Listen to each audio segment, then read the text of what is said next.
হিসেবে আন্দোলন সংগ্রাম করেছেন, কিন্তু আদর্শ নৈতিক দিন না থাকার কারণে উভয় মাত্র ভিন্ন হয়ে গেছে। আমরা চাই না অনৈতিক কোনো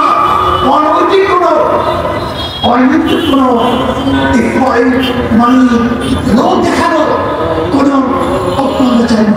আমরা চাই টেকসই স্থায়ী যে লক্ষ্য হবে আর কোনদিন ভাঙবে না, ফাটল হবে না। এর জন্য জামাতটা বলবো, যদি আপনি মনে করেন আমাদেরকে কোনো রকমের বুঝিয়ে শুনিয়ে বর্তমান নির্বাচনের এই তরি পাড়ি দিবেন, এটা আমাদের দ্বারা সম্ভব না।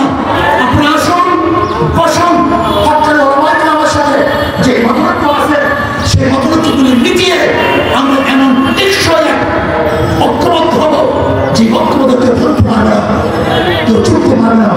ইনশাআল্লাহ আগামী রাষ্ট্র হবে ইসলামের রাষ্ট্র। আসুন আমরা সম্মিলিতভাবে ইসলামকে বাংলাদেশে প্রতিষ্ঠা করার জন্য চেষ্টা করব।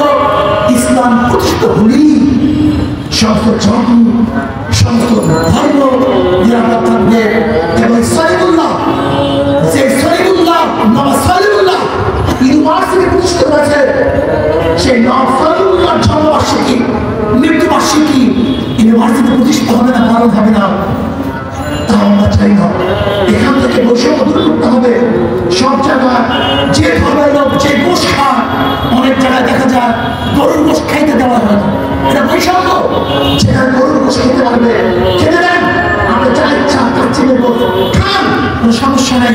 কিন্তু খবরদার কেউ কাউকে বাধা দেওয়ার কোনো অধিকার নেই। আমরা সমৃদ্ধভাবে ছেড়ে বলবো, আল্লাহ আমাকে আমাদের সবাইকে সমৃদ্ধভাবে দেশ করার তৌফিক দান করেন। আসসালামু আলাইকুম ওয়া রাহমাতুল্লাহ।